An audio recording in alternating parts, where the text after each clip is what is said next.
Hi friends, welcome to it's our time by Viji. இது நம்ம நேரத்தில் நம்ம இன்றைக்கி பார்க்க போகிறது வள்ளி தேவயானி முருகன் திருக்கல்யாணம்.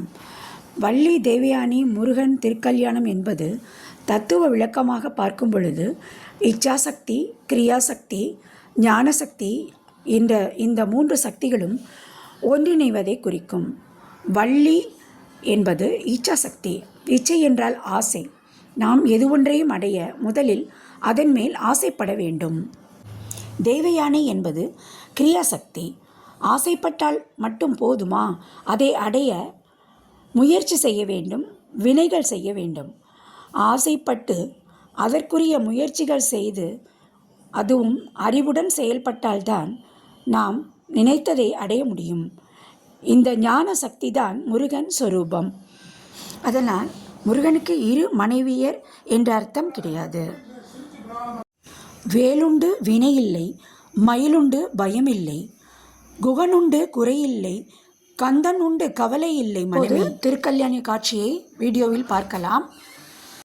இப்போது வஸ்திரம் சாத்தப்படுகிறது. புது வஸ்திரம் வள்ளி தேவயானைக்கு சாத்தப்படுகிறது. வந்த வினையும் வருகின்ற வல்வினையும் கந்தன் என்று சொல்ல கலங்கிடுமே, செந்தில் நகர் சேவகா என்று திருநீறு அணிபவர்க்கு மேல் வராதே வினை. திருக்கல்யாண காட்சியை நேரில் சென்று பார்க்க முடியாதவர்களுக்காக இந்த கிளிப்பிங்ஸ்.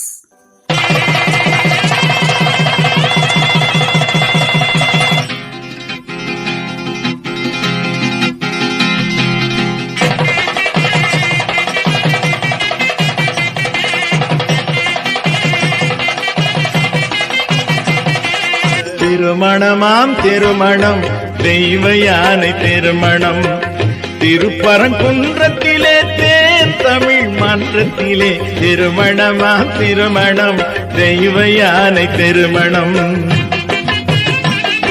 வெற்றிவேல் முருகனுக்கு அரோகரா, வெற்றிவேல் முருகனுக்கு அரோகரா.